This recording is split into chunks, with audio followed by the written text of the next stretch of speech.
going on, guys? Nick Lesagore here. Brandon Delakier. Exit 12. Brewery. In the house. Happy Effort Friday. Yes. The end to another long week. Oh, yeah, it is. It's into another long week. And it's Effort Friday on a Sunday. Mm-hmm. So the beginning of a long week starts. Yeah. But fortunately for us, we have a treat. We are on the deck of Exit 12 Brewery. Mm-hmm. And we have a homebrew review to do. And this one is from Josh Hoover, Pier Brewing, Man Bear Pig. 11-22-33-44-55. Thank you very much, Josh, for the box. He sent two boxes because that's the kind of guy he is. Yep. Thanks to Gary for the BrewTuber shirt. We have one for Brandon as well. Yeah. Just got my Massachusetts champ shirt on here. Humble brag. Humble brag. We're from Massachusetts, and we have a lot of winning sports teams. Yep.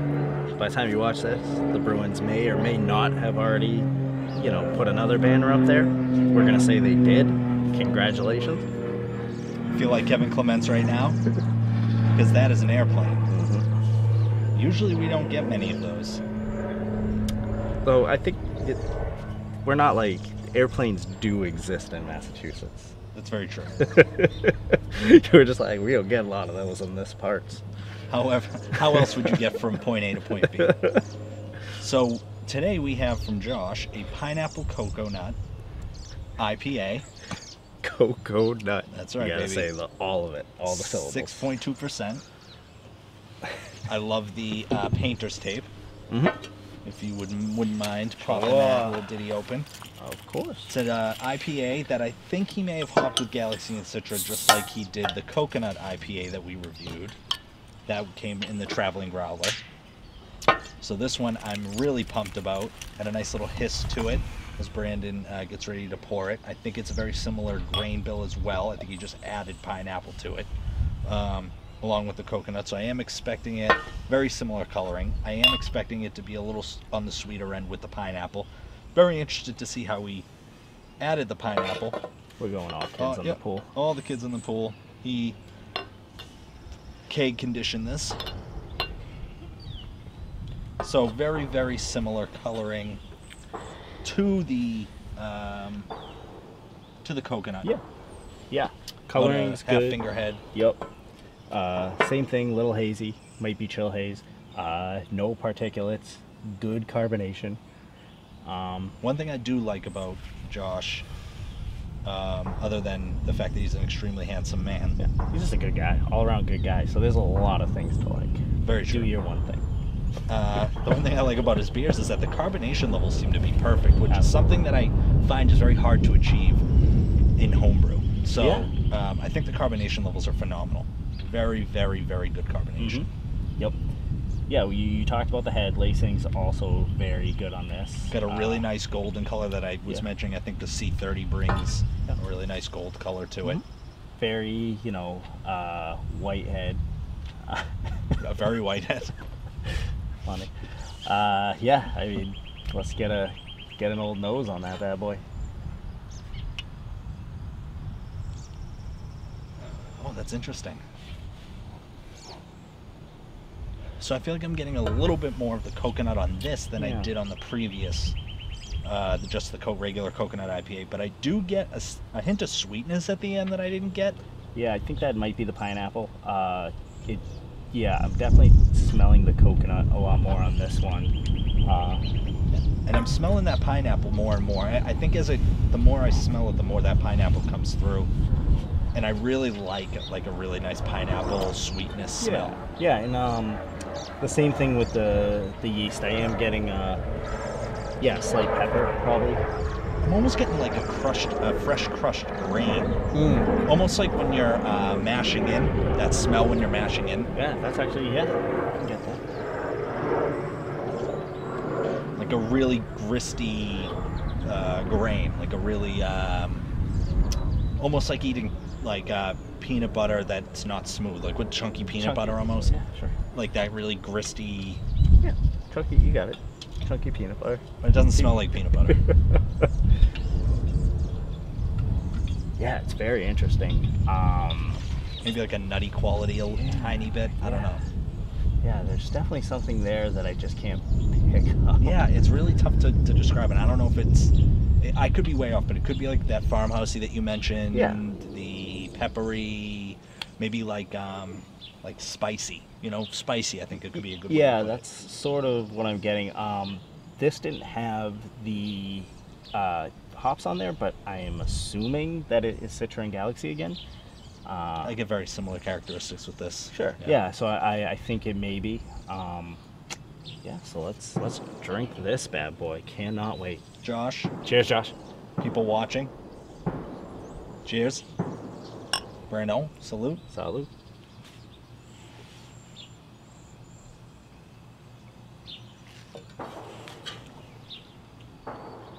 Okay.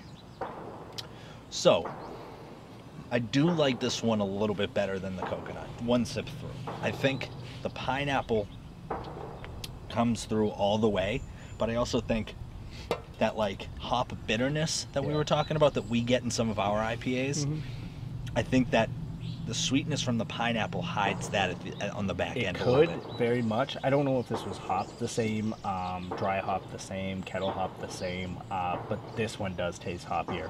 And like you said, that could just be that pineapple sort of rounding out those hop flavors. But this one definitely is a lot more hop forward. Also, this one finishes very clean at the end, just like the just the coconut. But it's very crisp and clean as well. Yeah, that pineapple. I don't get a ton of coconut. I get way more of the pineapple, and I get a very, very slight hint of the vegetal concept of the hops mixed in with like the sweetness in the middle to back end, the sweetness of the grain. I also say that the, like we said, we don't know what Josh does with his water, but the mouthfeel on this is pretty good, so I don't know if he used any adjuncts as well. We think it was the same, the 2-row and the Caramel 30, but the mouthfeel is very, very smooth, a little slick on the tongue, which is nice. Yeah, and it's not as like coating as you might think. Like the way it looks, it's probably more on the hazy side. So you would think that the mouthfeel is really thick, but it's not. It's actually really refreshing for this weather. Yeah, it's very crisp.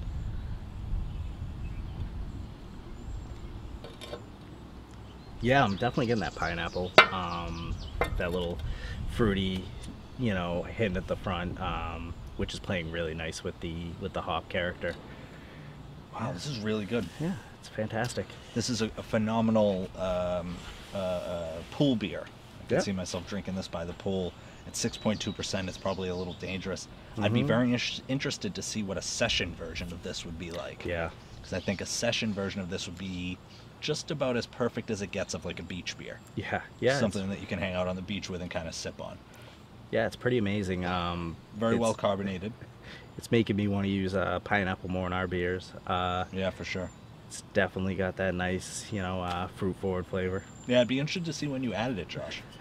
So, speaking, while we sip on this beautiful elixir of the gods, thank you, Josh, again. Some homebrew things we have going on. The SJ Pour Challenge is coming up. We're really excited about that. Registration will open soon if it hasn't already. And in terms of homebrewing things, we're going to be transferring our Twice in a Lifetime, which is my wedding anniversary stout that we brew and condition over the course of a calendar year. We're going to be transferring that to a Balcones bourbon barrel that Brandon bought me as a groomsman, for being the best man in his wedding, as a groomsman gift. Back when he got married a few years ago. Yeah, so we're super excited about it. First time we've used the barrel. Yeah. Mike Dean just did a review of Once in a Lifetime, which is the beer that I served. Well, not served, but had as a wedding favor at my wedding. And we're really excited to get Twice in a Lifetime going. We were really happy with the first one. Yeah, that was a collaboration with Jack the Boss Brewing, so it was twice in a lifetime. And Jack the Boss is our best friend's home brewery as well. So that was a collaboration. We did 10 gallons of it, and that was one of 4 beers that we added as wedding favors for my wedding when I married my wife 2 years ago in July. Yeah. So we're gonna make it a yearly thing, with or without Jack the Boss. We're gonna make it a yearly thing, which and we're gonna add a different adjunct and take an adjunct away every year. So, for example, the first year we did it, it was on coffee beans, and then we put cacao nibs in it as well, and then we barrel aged it. So the grist is going to stay pretty much the same every year. We're going to always put it in a barrel, and the only thing that's going to change pretty much are the adjuncts we put in it every year. So every year it's going to be something different with maybe something similar, but every year there's going to be at least one ingredient that's different. Yeah. And this year, we'll see. Stay tuned. Another thing we're doing, I don't know when this is going to come out, but now I'm going to put Nick on the spot so it comes out before. We're kegging up some beers. The Brew Day video will be coming out shortly, probably already out by the time you see this. We're kegging some beers because it looks like we may be pouring at NHC for the BrewTubers, promoting the SJ Pour Challenge. So, if you guys are at NHC, please come over to the BrewTubers table and come say hi to us. We'd love you to come say hi to us. We already told you guys if our beer sucks and if our beer sucks and our homebrew BrewTubers things suck, please don't tell us that. Just walk away silently and we'll know. We'll just have like the silent communication thing where we're like, okay. But if you do like it, tell us that. We like to hear it. Positive. And as hard as that was for Brandon to get out, I concur. All right, guys. Thanks so much for watching. Cheers. Cheers.